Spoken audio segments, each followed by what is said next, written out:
കൊല്ലത്ത് MLA LDF ഉണ്ടാവില്ല എന്നുള്ളതിന്റെ ഒറ്റ കാരണം മുകേഷാണ്. ഇവിടെ ജയിക്കാൻ പോകുന്നത് ശ്രീമതി ബിന്ദു കൃഷ്ണ. ഇക്കർ പറഞ്ഞ ഒരു കാര്യം കറക്റ്റാ. രണ്ടായാലും ബിന്ദു കൃഷ്ണയ്ക്ക് ലാഭം തന്നെയാണ്. ജയിച്ചാൽ MLA ആവാം, തോറ്റാൽ ഗിന്നസ് ബുക്കിൽ പേര് വരും. എന്താണെന്നറിയോ? ഏറ്റവും കൂടുതൽ തെരഞ്ഞെടുപ്പുകളിൽ തോറ്റ ആൾ എന്നുള്ളത്. അവിടുത്തെ ആരോഗ്യ വകുപ്പിനെ സംബന്ധിച്ച് അദ്ദേഹത്തിന് വിശ്വാസം ഉണ്ടെങ്കിൽ എന്തുകൊണ്ട് അദ്ദേഹം ചികിത്സ തേടി അമേരിക്കയിലെ മയോ ക്ലിനിക്കിൽ പോകും? അദ്ദേഹത്തിന് കൊതിയുണ്ട്. നമ്മള് നിങ്ങളുടെ ചോദ്യത്തിനകത്ത് ഒളിച്ചിരിക്കുന്ന രാഷ്ട്രീയമാണ്.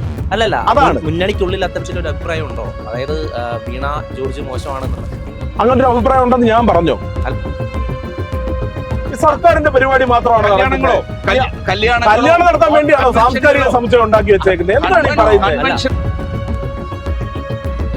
പമ്പൻ നഗരങ്ങളാക്കുന്ന ഒരു പദ്ധതിയാണ് അമൃത് നഗര പദ്ധതി. കേന്ദ്ര സർക്കാർ കോടിക്കണക്കിന് രൂപയാണ് ഓരോ വർഷവും കൊല്ലം കോർപ്പറേഷൻ ചെലവഴിക്കാതെ ലാഭസാക്കുന്നത്.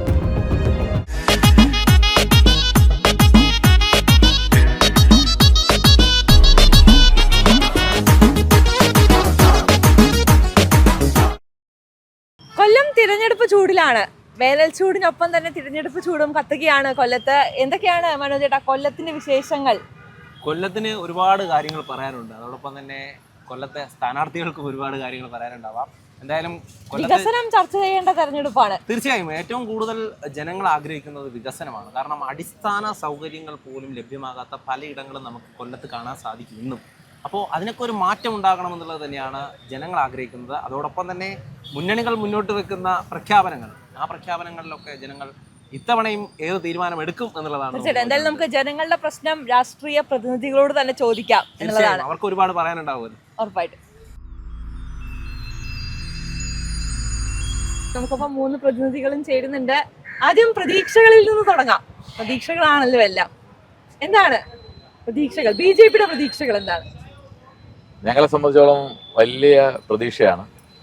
കേരളത്തിലെ ആകമാനം, കേരളത്തിൻ്റെ ഒരു രാഷ്ട്രീയ ചരിത്രത്തിൽ, ഒരു രാഷ്ട്രീയ ഭൂപടത്തിൽ ഒരു പുതിയ ചരിത്രം കുറിച്ചുകൊണ്ട് കേരളത്തിലാകമാനം BJP നേതൃത്വം കൊടുക്കുന്ന ദേശീയ ജനാധിപത്യ സഖ്യം NDA ഒരു വലിയ മുന്നേറ്റം ഉണ്ടാക്കും. കേരളത്തിലെ ജനങ്ങൾ ഈ 2 മുന്നണികളെയും മടുത്തു. BJP ഉയർത്തുന്ന മുദ്രാവാക്യം വികസിത കേരളമാണ്. ആ വികസിത കേരളം മുദ്രാവാക്യമാണ് കഴിഞ്ഞ തദ്ദേശ തെരഞ്ഞെടുപ്പിലും നമ്മൾ ഉയർത്തിയത്. ആ തദ്ദേശ തെരഞ്ഞെടുപ്പിൽ കേരളത്തിൻ്റെ തലസ്ഥാന നഗരി BJPക്ക് സ്വന്തമാക്കാൻ കഴിയും.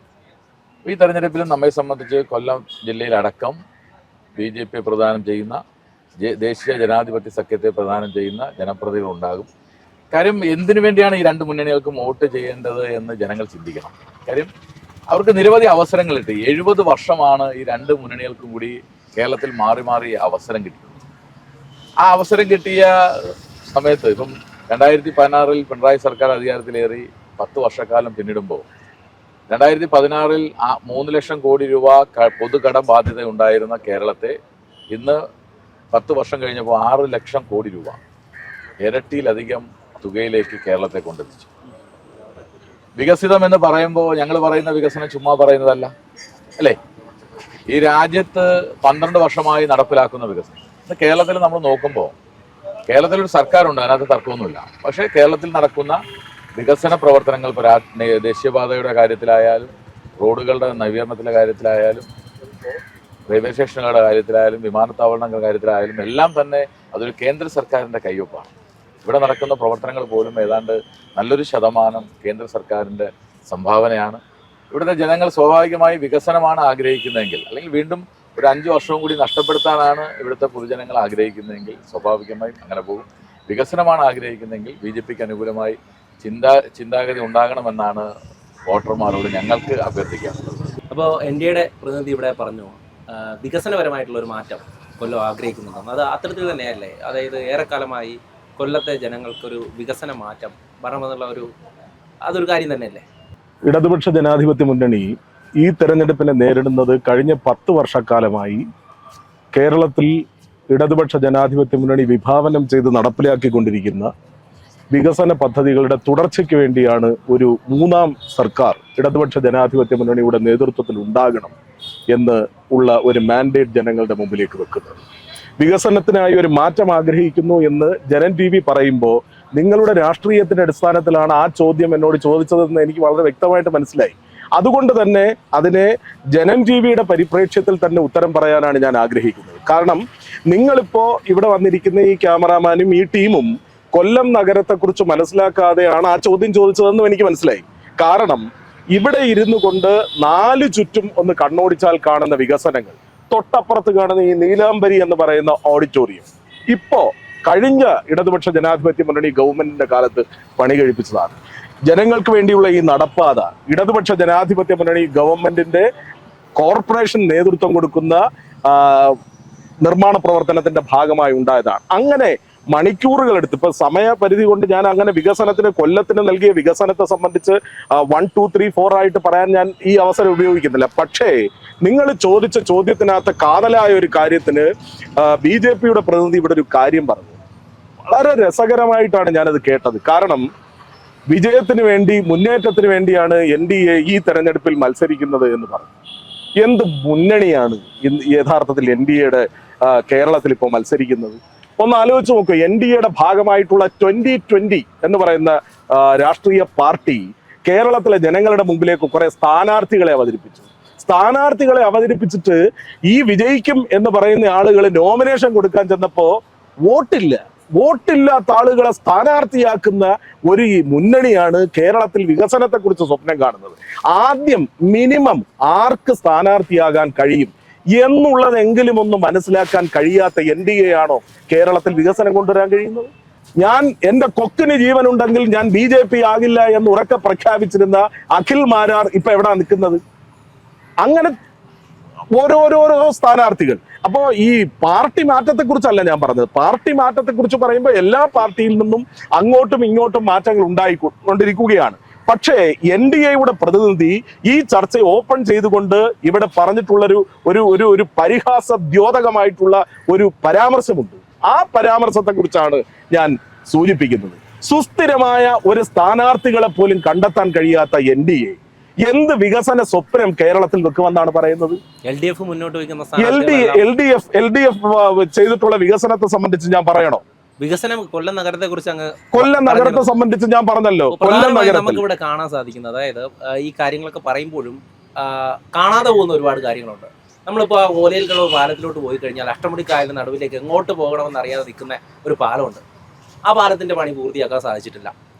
ആരോഗ്യപരമായിട്ടുള്ള മേഖല പരിശോധിക്കുകയാണെങ്കിൽ കൊല്ലം ജില്ലാ ആശുപത്രിയിലെ മോർച്ചറിയിൽ പോലും അവിടെയുള്ള ആളുകൾക്ക്, അതായത് വളരെയേറെ പരിമിതികളുണ്ട് എന്നാണ് അറിയാൻ സാധിക്കുന്നത്. അവിടെ ഒരുപാട് സംഭവങ്ങൾ ഉണ്ടായിട്ടുണ്ട്. മൃതദേഹം മറ്റൊരു ആശുപത്രിയിൽ കൊണ്ടുവച്ചിട്ട് ഇവിടേക്ക് തിരിച്ച് പിറ്റേ ദിവസം കൊണ്ടുവരേണ്ട സ്ഥിതി വരെ ഉണ്ടായിട്ടുണ്ട്. കൊല്ലത്ത് തന്നെയാണ് ഈ ചവറ എന്ന് പറയുന്ന പ്രദേശം. അവിടെയുള്ള വേണുവിനെയാണ് പല ആശുപത്രിയിലും, കൊല്ലം ജില്ലയിലെ ആശുപത്രികളിൽ പ്രവേശിച്ചിട്ട് അതിനുശേഷം തിരുവനന്തപുരം മെഡിക്കൽ കോളേജിൽ കൊണ്ടുപോയ ശേഷം അവിടുത്തെ അവസ്ഥ തൻ്റെ സുഹൃത്തിനോടും ബന്ധുക്കളോടും ഫോണിലൂടെ പറഞ്ഞ വേണു പിന്നീട് വേണുവിൻ്റെ ജീവൻ പോലും രക്ഷിക്കാനായില്ല. അതൊക്കെ തന്നെ വലിയ തരത്തിലുള്ള വിമർശനം ഒരു ഭാഗത്ത് ഉയരുന്നുണ്ട്. അപ്പോൾ നമ്മൾ ഇതൊക്കെ ചെയ്തു എന്നുള്ള കാര്യത്തിനപ്പുറം ഇനി എന്തൊക്കെ ചെയ്യാനുണ്ട് എന്നതിനെ കുറിച്ച് ചിന്തിക്കണ്ടേ? തീർച്ചയായിട്ടും അങ്ങനെ ചിന്തിക്കണം. ആരോഗ്യ മേഖലയിൽ ഈ പറയുന്ന 1-2 സംഭവങ്ങൾ ഉണ്ടായിട്ടുണ്ട്. ഒറ്റപ്പെട്ടത് എന്നുള്ള വാക്ക് ഞാൻ ഉപയോഗിച്ചില്ല. ഇപ്പോ ഈ പറയുന്ന വേണുവിന്റെ സംഭവമായാലും അല്ലെങ്കിൽ ജില്ലാ ആശുപത്രിയിൽ ഉണ്ടായിരിക്കുന്ന ദൗർബല്യങ്ങളെ കുറിച്ച് അല്ലെങ്കിൽ കുറവുകളെ കുറിച്ച് പറയുമ്പോൾ ഉമ്മൻചാണ്ടി സർക്കാരിന്റെ കാലത്തുണ്ടായിരുന്ന ജില്ലാ ആശുപത്രിയെ സംബന്ധിച്ചും 10 വർഷത്തിന് ശേഷമുള്ള ജില്ലാ ആശുപത്രിയെ കുറിച്ച് നമ്മൾ ചർച്ച ചെയ്യണ്ടേ? ചർച്ച ചെയ്യണ്ടേ? അങ്ങനെ വികസനത്തിന്റെ പാതയിലേക്ക് പോയിക്കൊണ്ടിരിക്കുമ്പോ ഇപ്പൊ കേരളത്തിലെ ആരോഗ്യ രംഗത്തെ കുറിച്ച് പറയുമ്പോൾ ഒരു വേണുവിനെ മാത്രം വെച്ചുകൊണ്ടാണോ അതിനെ വിലയിരുത്തപ്പെടേണ്ടത്? ഒന്ന് ആലോചിച്ച് നോക്കൂ. ഉണ്ട് ഇല്ലെന്നല്ലല്ലോ ഞാൻ പറഞ്ഞത്. പക്ഷേ ആരോഗ്യ രംഗത്ത് ഇടതുപക്ഷ ജനാധിപത്യ മുന്നണി നടത്തിയിട്ടുള്ള വികസനങ്ങളെ ഒന്നാകെ തമസ്കരിച്ചുകൊണ്ട് ഈ വന്നിട്ടുള്ള വീഴ്ചകളെ, ആ വീഴ്ചകളല്ല എന്നാരെങ്കിലും പറഞ്ഞിട്ടുണ്ടോ? ഇടതുപക്ഷ ജനാധിപത്യ മുന്നണി പറഞ്ഞിട്ടില്ല. ഞാൻ ചോദിക്കട്ടെ, കേരളത്തിൽ ആദ്യത്തെ ഹാർട്ട് മാറ്റ ശസ്ത്രക്രിയ, ഹൃദയമാറ്റ ശസ്ത്രക്രിയ ഇന്ത്യയിൽ ആദ്യമായിട്ട് ഒരു ഗവൺമെന്റ് ഹോസ്പിറ്റലിൽ നടന്നത് എവിടാ? ഈ കേരളത്തിലാണ്. കേരളത്തിലെ എറണാകുളത്തെ ഗവൺമെന്റ് ആശുപത്രിയിലല്ലേ അത് നടന്നത്. അതുപോലെ എത്രയെത്ര വികസന പദ്ധതികൾ കൊല്ലത്തെ കുണ്ടറയിൽ. നിങ്ങളിത് പറയുമ്പോൾ ഇതിന്റെ ഈ നെഗറ്റീവ് ആസ്പെക്ട്സ് മാത്രം പറയാതെ പോസിറ്റീവ് കാര്യങ്ങളും കൂടെ എന്തുകൊണ്ട് ജനം TV പറയുന്നില്ല? ഇപ്പൊ കുണ്ടറയിൽ ഞാനൊന്ന് പറഞ്ഞു പൂർത്തീകരിക്കട്ടെ. അതാണല്ലോ ചോദ്യമായി വെച്ചത്. ഇപ്പൊ കുണ്ടറയിൽ അവിടെ ഉണ്ടായിരുന്ന പ്രൈമറി ഹെൽത്ത് സെന്ററിന്റെ വികസനം, എത്ര കോടി രൂപയുടെ വികസനത്തിലാണ് ആരോഗ്യ രംഗത്ത് അതല്ല, നമ്മളിപ്പോ നിങ്ങൾ ഒരു സ്ഥലത്ത് നിൽക്കും. നിങ്ങൾ ഇപ്പൊ നിന്നത് കൊല്ലത്തെ സംബന്ധിച്ചാണ് പറഞ്ഞത്. മെഡിക്കൽ കോളേജിലേക്ക് വരാം. കുണ്ടറയിൽ ഉണ്ടായിട്ടുള്ള ആ വികസന പദ്ധതികൾ, അങ്ങനെ ഓരോ ആശുപത്രികളിലും സാധാരണക്കാർക്ക് എത്തിച്ചേരാൻ കഴിയുന്ന നിലയിലേക്ക് ആശുപത്രികൾ മാറി.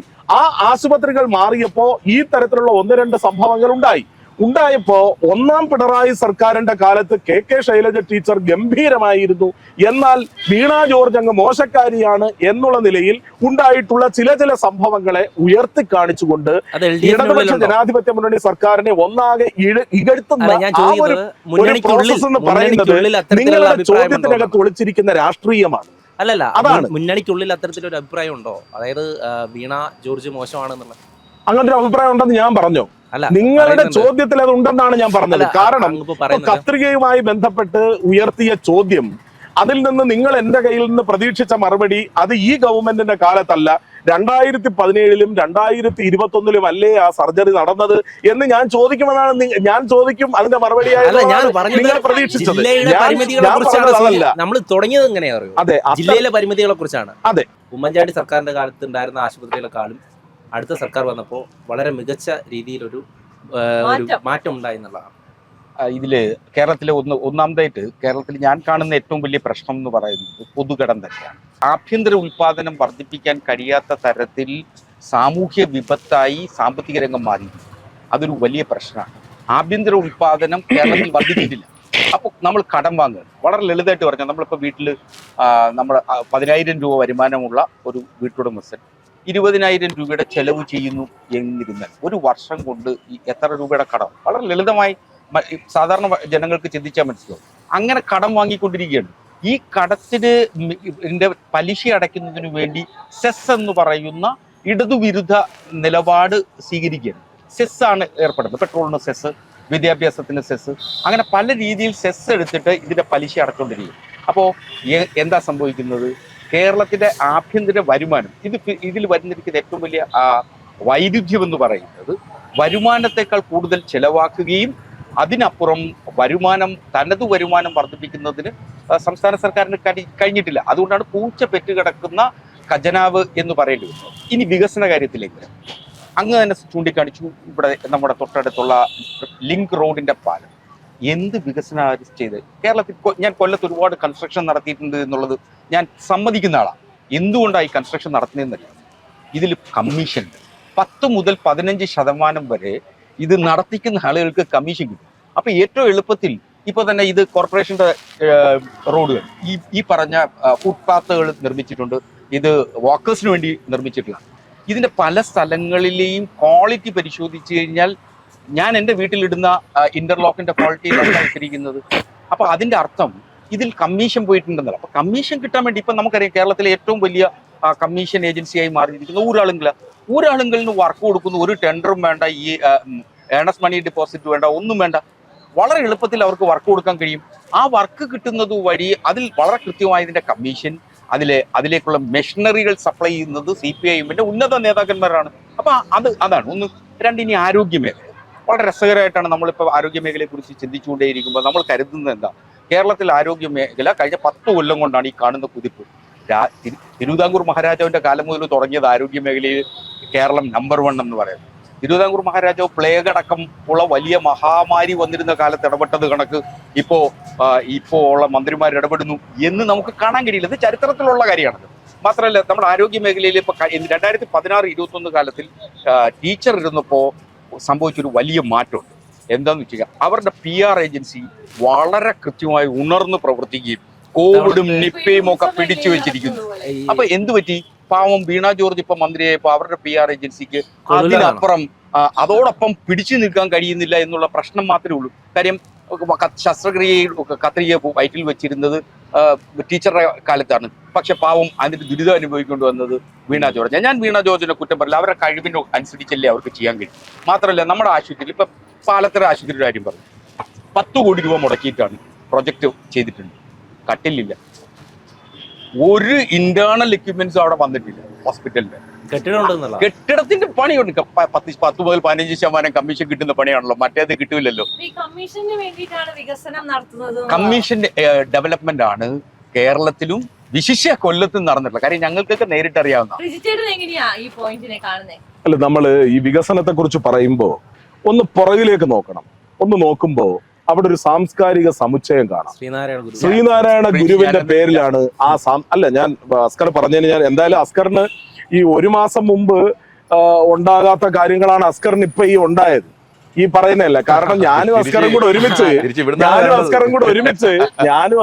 ഒരുമിച്ച് ഈ പറയുന്ന ശൈലജ ടീച്ചറിന്റെ വികസനങ്ങളെ സംബന്ധിച്ചും അതോടൊപ്പം തന്നെ വീണ ജോർജിന്റെ വികസനങ്ങളെ സംബന്ധിച്ചും കഴിഞ്ഞ 1 മാസത്തിന് മുമ്പ് വരെയും ഞങ്ങൾ ഒരേപോലെ ഒരേ അഭിപ്രായത്തിൽ തിരിച്ചറിവ് ഉണ്ടായതിനകത്ത് എനിക്ക് വലിയ സന്തോഷമുണ്ട് എന്തായാലും.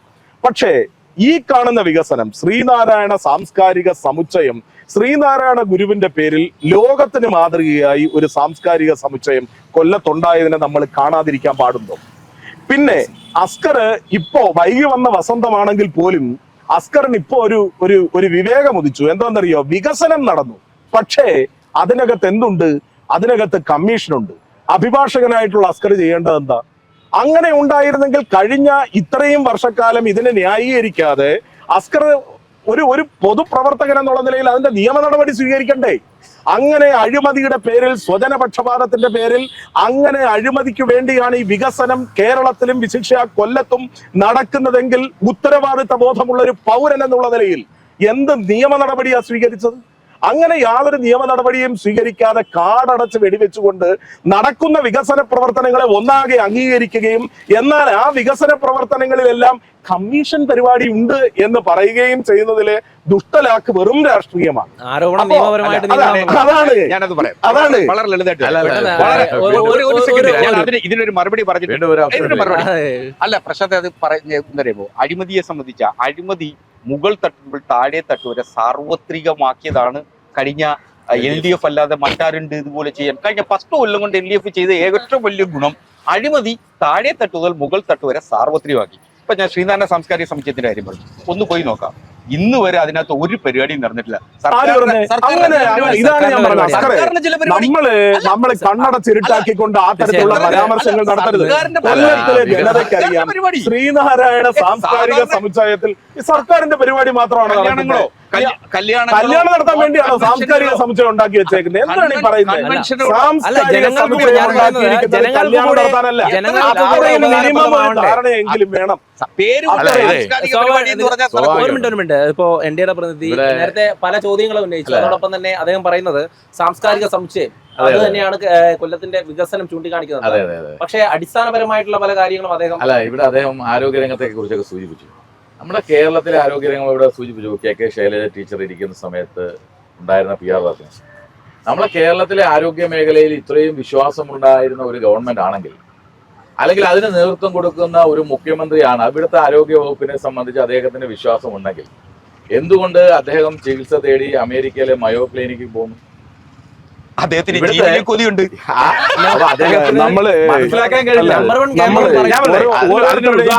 ഓരോരുത്തരുടെയും സ്വാതന്ത്ര്യമാണ്. കേന്ദ്ര വിദേശകാര്യമന്ത്രിയായ അദ്ദേഹത്തിന്റെ ആരോഗ്യത്തെ സംബന്ധിച്ച് അദ്ദേഹത്തിന്റെ ആ രോഗത്തെ സംബന്ധിച്ച് ജനം TV ഉൾപ്പെടെ പിണറായി വിജയനോട് ചോദിച്ചല്ലോ, നിങ്ങൾ അദ്ദേഹം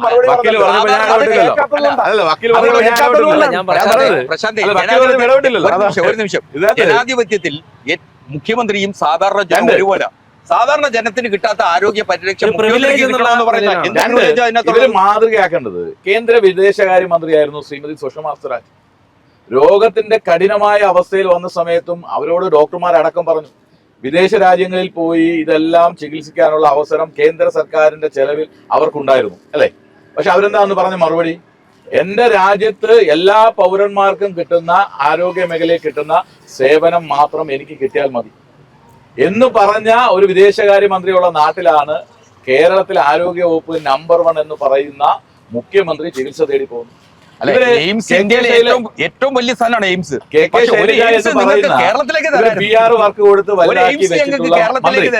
അങ്ങനെ അത്രയും മിടുക്കിയായ മന്ത്രിയാണ് ഈ സംസ്ഥാനം ഭരിച്ചതെങ്കിൽ ആരോഗ്യവകുപ്പ് കൈകാര്യം ചെയ്തെങ്കിൽ തുടർച്ചയായി രണ്ടാമത് തവണ മുഖ്യമന്ത്രിക്ക് രണ്ടാമത് അവസരം കൊടുത്തല്ലോ.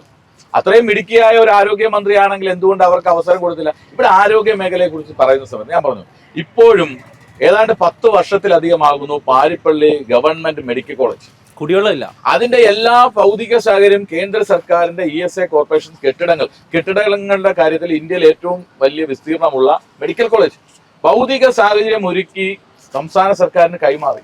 ഇന്ന് അവിടുത്തെ അവസ്ഥ എന്താ ഒന്ന് ആലോചിച്ച് നോക്കൂ.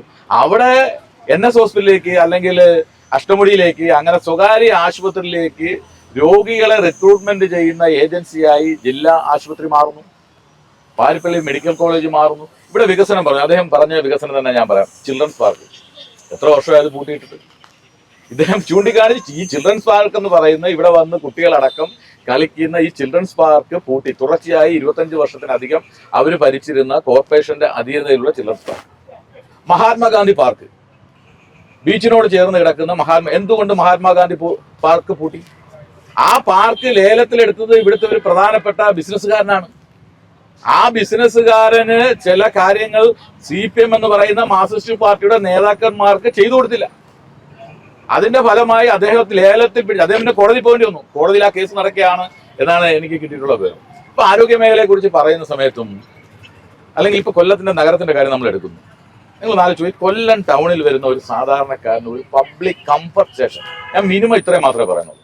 എവിടെയാണോ 25 വർഷം അവർ ഭരിച്ച കോർപ്പറേഷൻ, തുടർച്ചയായി 10 വർഷം ഭരിച്ച ആരോഗ്യ മേഖല, ആരോഗ്യവകുപ്പ്, ഒരാൾ വന്ന ഒരു പ്രാഥമിക കൃത്യം നിർവഹിക്കാനുള്ള ഒരു സൗകര്യം കൊല്ലം ടൗണിലുണ്ടോ? ഒരു വാഹനം മര്യാദയ്ക്കൊന്ന് പാർക്ക് ചെയ്യാൻ പറ്റും? ശുചിത്വത്തിന് നിങ്ങൾ ഇപ്പൊ ഈ ലിങ്ക് റോഡിലോട്ട് അങ്ങോട്ട് ചെല്ലുക, അട്ടുമുടിക്കാരന്റെ അവസ്ഥ എന്താ? എന്തിനു പറയുന്നു? KSRTC ബസ് സ്റ്റാൻഡ്, അതിനകത്ത് പോയി നിന്നാൽ തലയിൽ കോൺക്രീറ്റ് പാളി അറന്നു തരും. എന്ത് വികസനം ഇവര് കൊല്ലത്തിന്റെ കാര്യത്തിൽ ഇവർ പറയുന്നത്? എന്ത് വികസനം ആരോഗ്യ മേഖലയിൽ ഒരു ആഡോൺ കൂടെ ഉണ്ട്. കൊല്ലത്തിന്റെ MP NK പ്രേമചന്ദ്രൻ കൊണ്ടുവന്ന വിഭാവനകരമായിട്ടുള്ള ഒരു വലിയ പദ്ധതി ഉണ്ട്. ഇപ്പൊ തൊട്ടപ്പുറത്ത് ആശ്രാമം ESI മെഡിക്കൽ കോളേജ് ഒരു നോൺ ഒബ്ജക്ഷൻ സർട്ടിഫിക്കറ്റ് ജനുവരി 28 മുമ്പ് നൽകിയിരുന്നെങ്കിൽ 250 കുട്ടികൾക്ക് പഠിക്കാൻ ഒരു വർഷം പഠിക്കാൻ കഴിയുമായിരുന്നു. ഒരു മെഡിക്കൽ കോളേജ് കൂടെ വരുമായിരുന്നു. അതുപോലും രാഷ്ട്രീയത്തിന്റെ പേരിൽ തടഞ്ഞു വെക്കുകയായിരുന്നു ഇടതുപക്ഷ സർക്കാർ. അതൊരു വലിയ പ്രശ്നമല്ലേ? അപ്പൊ ആരോഗ്യ മേഖല ആ വിഷയത്തിനകത്ത് ഈ പറയുന്ന പോലെ അസ്കർ ഈ ജനറലി ഇത്തരത്തിലുള്ള പരാമർശങ്ങൾ യഥാർത്ഥത്തിൽ ഇത്തരത്തിലുള്ള ഒരു ചർച്ച ചെയ്യരുത്. കാരണം അതേ സംബന്ധിച്ച് ഹൈക്കോടതി പരിഗണിച്ചല്ലോ. അതുമായി ബന്ധപ്പെട്ട് ഹൈക്കോടതി പോയപ്പോ ഹൈക്കോടതി പറഞ്ഞത് എന്താ? അതിനുള്ള നോ ഒബ്ജക്ഷൻ സർട്ടിഫിക്കറ്റ് അല്ലല്ലോ ഹൈക്കോടതി പറഞ്ഞത്, അതിനുള്ള ഇൻഫ്രാസ്ട്രക്ചറിൽ ഇവിടെ ഇൻഫ്രാസ്ട്രക്ചർ ഇല്ലാത്ത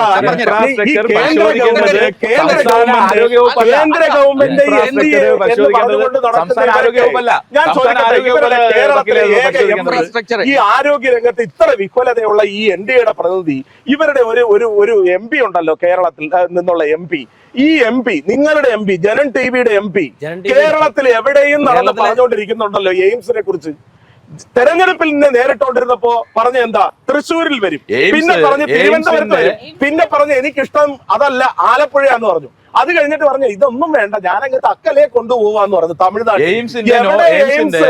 ഈ പറയുന്ന ആരോഗ്യ രംഗത്തിനെ കുറിച്ച് യാതൊരു ധാരണയുമില്ലാതെ എന്താ കടലാമകളെ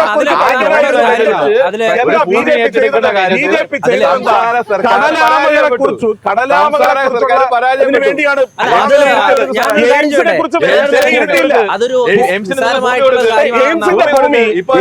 അത് ഞാൻ പറയാം. എയിംസിന്റെ ഭൂമിയെ സംബന്ധിച്ച് മുഖ്യമന്ത്രി പറഞ്ഞല്ലോ. എയിംസിനെ സംബന്ധിച്ച് ആദ്യകാല ചർച്ചകൾ നടക്കുന്നത് ഇടതുപക്ഷ ജനാധിപത്യ മുന്നണി ഗവൺമെന്റിന്റെ കാലത്തല്ല, അത് പിണറായി വിജയൻ പറഞ്ഞല്ലോ. ഇന്റർവ്യൂകളിൽ പറഞ്ഞു. എപ്പോഴാണ്? ഉമ്മൻചാണ്ടി സർക്കാരിന്റെ കാലത്താണ്. അന്ന് തന്നെ പല പല സ്ഥലങ്ങൾ ചൂണ്ടിക്കാണിച്ചിട്ട് ഏറ്റവും ഒടുവിൽ ചൂണ്ടിക്കാണിച്ചത് കോഴിക്കോട്ടെ സ്ഥലമല്ലേ. ആ സ്ഥലത്തെ സംബന്ധിച്ച് എന്നാൽ ഈ സ്ഥലം യുക്തമല്ല, ഇവിടെ എയിംസ് തരാൻ പറ്റില്ല എന്ന സംസ്ഥാന ഗവൺമെന്റിനെ ഇതുവരെ അറിയിക്കുന്ന എന്തെങ്കിലും ഒരു നടപടി കേന്ദ്ര ഗവൺമെന്റ് ചെയ്തില്ലല്ലോ. ഏറ്റവും വലിയ എളുപ്പം എന്ന് വെച്ച് കഴിഞ്ഞാൽ ഇദ്ദേഹം അമിത്ഷായോടോ അല്ലെങ്കിൽ നിർമ്മലാ സീതാരാമനോട് നേരിട്ടൊന്ന് പിണറായി ചോദിച്ചാൽ എന്ത് കാര്യവും നടക്കും. അദ്ദേഹത്തിന്റെ മകളെ മകനെയൊക്കെ അതിനെ സംബന്ധിച്ചും പിണറായി വിജയൻ മറുപടി പറഞ്ഞു. അമിത്ഷായെ സംബന്ധിച്ച് എവിടാണ് ഈ കേരളത്തിന്റെ ചരിത്രം പരിശോധിക്കുമ്പോൾ ആരൊക്കെ തമ്മിലാണ് കൂട്ടുകെട്ടുണ്ടായിട്ടുള്ളത്? ആരൊക്കെ തമ്മിലാണ് കൂട്ടുകെട്ടുണ്ടായിട്ടുള്ളത്? രണ്ടാമത്തെ കേരള നിയമസഭാ തെരഞ്ഞെടുപ്പ് മുതൽ തെരഞ്ഞെടുപ്പ് ധാരണ ഉണ്ടാക്കിയിട്ടുള്ള ആരൊക്കെ തമ്മിലാണ്?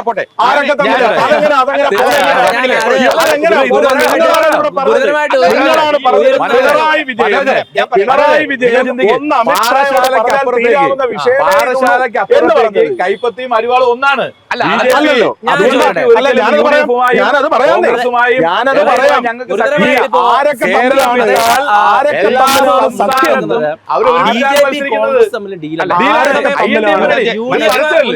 എന്തുകൊണ്ടാണ് അവര് ഞങ്ങളുടെ പേരിൽ ഇത് ആശയം? ഞങ്ങൾക്ക് ഒരിക്കലും LDF-ഉമായോ UDF-ഉമായോ യോജിക്കാൻ കഴിയില്ല. ഞങ്ങൾക്ക് ഞങ്ങളുടെ ആശയമല്ലത്. ഞങ്ങളുടെ നിരവധി പ്രവർത്തകരെ കൊലപ്പെടുത്തിയുള്ള സംഘടനയാണ്. അങ്ങനെയുള്ള ഒരു സംഘടനയുമായി ഏതെങ്കിലും തരത്തിൽ ഒരു ധാരണ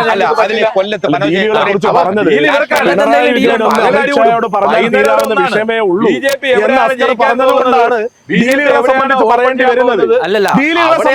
ചർച്ച ചെയ്യാന്നേ, ഞാൻ റെഡിയാണ്.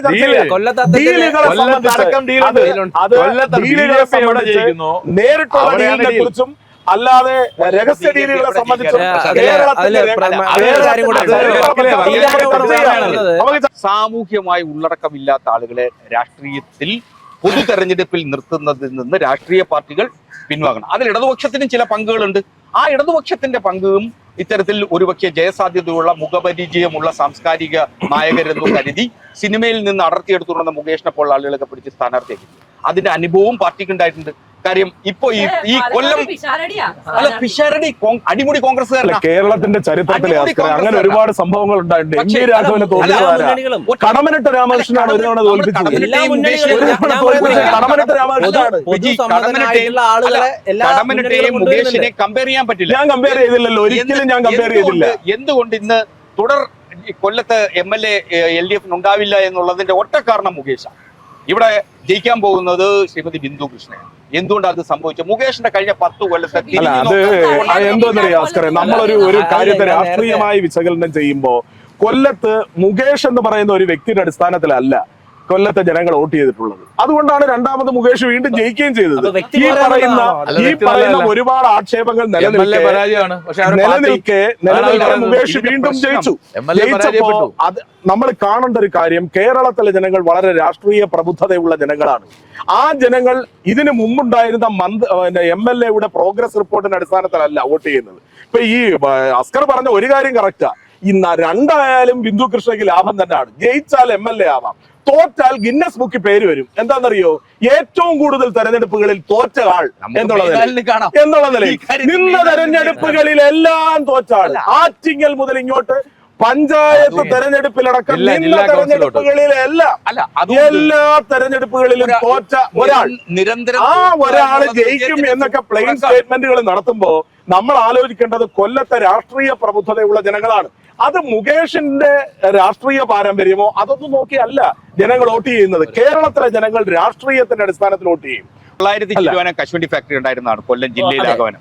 അതെന്തുകൊണ്ടാ? 100-ൽ താഴെ കശുവണ്ടി ഫാക്ടറികളുള്ളൂ. 2 ലക്ഷം നേരിട്ട് തൊഴിലുണ്ടായിരുന്ന കശുവണ്ടി മേഖലയിൽ ഏകദേശം 3000 പേർക്ക് 300 ദിനം പോലും തൊഴിൽ കിട്ടാത്ത സാഹചര്യത്തിൽ കശുവണ്ടി മേഖല തകർന്ന് തരിപ്പണായി.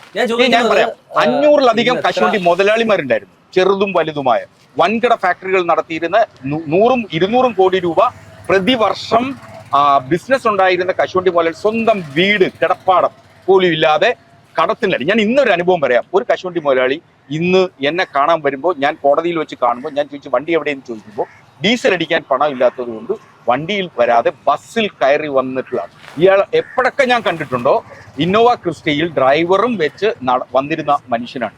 അതാണ് ഇന്നത്തെ കശുവണ്ടി മുതലാളിമാരുടെ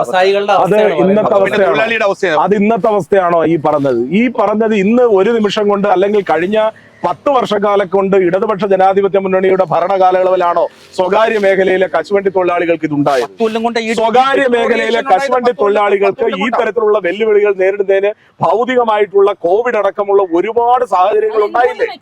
ഒരുപാട് സാഹചര്യങ്ങൾ ഉണ്ടായില്ലേ? ആ സാഹചര്യങ്ങളെ പരിഹരിക്കുന്നതിന് വേണ്ടിയിട്ടാണ് കശുവണ്ടി മേഖലയിൽ പ്രവർത്തിക്കുന്ന സഖാവ് ജയമോഹൻ ഇവിടെ തെരഞ്ഞെടുപ്പിനെ നേരിടുന്നത്. 2016 ഈ രാജ്യത്തെ നഗരങ്ങൾ വമ്പൻ നഗരങ്ങളാക്കുന്ന ഒരു പദ്ധതിയാണ് അമൃത് നഗര പദ്ധതി, കേന്ദ്ര സർക്കാരിന്റെ. 2016 കൊല്ലം കോർപ്പറേഷനെ അമൃത് നഗർ പദ്ധതിപ്പെടുത്തി.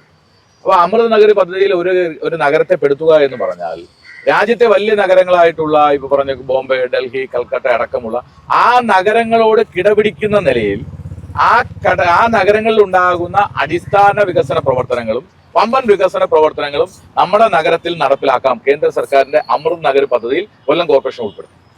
പക്ഷെ നമ്മൾ നോക്കുന്ന സമയത്ത് ഓരോ വർഷം അതിന്റെ ഫിഗർ ഞാൻ കൃത്യമായി പറഞ്ഞു തരാം. ഓരോ വർഷത്തെ മാർച്ച് മാസം കഴിയുന്ന ഓഡിറ്റ് റിപ്പോർട്ട് പുറത്തു വരുന്ന സമയത്ത് കോടിക്കണക്കിന് രൂപയാണ് ഓരോ വർഷവും കൊല്ലം കോർപ്പറേഷൻ ചെലവഴിക്കാതെ ലാപ്സാക്കി കാണുന്നത്. അപ്പൊ അമൃത് നഗർ പദ്ധതി കാര്യമായി കൊല്ലം കോർപ്പറേഷനിൽ ഉപയോഗിച്ചിരുന്നു എങ്കിൽ കൊല്ലം കോർപ്പറേഷന്റെ മുഖച്ഛായ മാറി ഒരു വമ്പൻ നഗരത്തിന് സമാനമാകുന്ന നിലയിലേക്ക് കൊല്ലം കോർപ്പറേഷൻ മാറിയത്. അത് നരേന്ദ്രമോദി സർക്കാരിന്റെ പദ്ധതിയാണ്. പക്ഷെ ഇത് കൃത്യമായി നടപ്പിലാക്കുന്ന കാര്യത്തിൽ കൊല്ലം കോർപ്പറേഷന്റെ ഭരണാധികാരികൾ 100% പരാജയപ്പെട്ടു. അതിന്റെ രേഖകൾ വക്കീലടക്കം ഓരോ വർഷവും നോക്കുന്ന സമയത്ത് ഓഡിറ്റ് റിപ്പോർട്ടിൽ കോടി നഷ്ടപ്പെടുത്തി. അതായത് നമ്മള് ഈ കണക്കിലെ കൈവശമുള്ള RSP നമുക്ക് മാറ്റിയെടുക്കാൻ പറ്റാത്ത ഒരു സംഘടനയാണ്. അപ്പോൾ RSP സംബന്ധിച്ചിടത്തോളം അങ്ങ് ഇപ്പോൾ RSPയുടെ തന്നെ ഒരു പ്രവർത്തകനാണ്. അതോടൊപ്പം തന്നെ ഇരവിപുരം മണ്ഡലത്തിൽ RSP സംബന്ധിച്ച് നേരത്തെ തന്നെ ചില തർക്കങ്ങൾ ഉയർന്നു വരുന്നത്. അതായത് ഈ മക്കൾ രാഷ്ട്രീയത്തിന് എപ്പോഴും വളക്കൂറുള്ള മണ്ണാണ് കൊല്ലം എന്നുള്ളത് ഒരു ചർച്ചയാണ്. അത്തരത്തിലൊരു ചർച്ച വന്നിരുന്നു. അവിടെ ഒരു സ്ഥാനാർത്ഥി നിർണയവുമായി ബന്ധപ്പെട്ടുള്ള പ്രശ്നങ്ങളുണ്ടായിരുന്നു. അതിനുശേഷം UDF-ൽ തന്നെ ആകെ ഒരു പ്രതിസന്ധി ഉണ്ടാകുന്ന ഒരു ഘട്ടം ഉണ്ടായിരുന്നു. അങ്ങനെ ഒരു പ്രതിസന്ധി ഉള്ളതായിട്ടല്ലേ? ഇതൊക്കെ മാധ്യമ സൃഷ്ടികൾ മാത്രമാണ്. അപ്പോൾ മക്കൾ രാഷ്ട്രീയം എന്ന് പറയുന്നത് മോശമാണെന്നോ അതല്ലെങ്കിൽ അത് ശരിയാണെന്നോ അതൊക്കെ നമ്മൾ കേരള രാഷ്ട്രീയത്തിൽ വലിയ പിതാക്കന്മാരുടെ മക്കൾ വരികയും അവർ വീണ്ടും വലുതാവുകയൊക്കെ ചെയ്ത ചരിത്രമാണ്. കാര്യം എന്ന് വെച്ച് കഴിഞ്ഞാൽ അതൊരു പെഡിഗ്രിയുടെ കൂടിയൊക്കെ ഒരു ഭാഗമായിട്ട് പരിശോധിക്കപ്പെടേണ്ട സംഭവമാണ്. അപ്പൊ ഓരോ വ്യക്തിയുടെ കഴിവുകളാണ്. ഇപ്പൊ നമുക്കിപ്പോ ഓ മാധവൻ മികച്ച നടനായിരുന്നു, മികച്ച നാടക പ്രവർത്തകനായിരുന്നു. അതുകൊണ്ട് നല്ല രാഷ്ട്രീയ പ്രവർത്തകനുമായിരുന്നു. 19 വർഷം വടക്കേവിള പഞ്ചായത്തിന്റെ പ്രസിഡന്റായിരുന്നു ഓ മാധവൻ. അതേ അത്രയും അദ്ദേഹത്തിന്റെ എല്ലാ ആത്മീയതയും കാംക്ഷിക്കാൻ മുകേഷിനായിരുന്നു. അദ്ദേഹത്തിന്റെ സത്ത ഈ പറഞ്ഞ രാഷ്ട്രീയ അങ്ങനെ പറഞ്ഞത്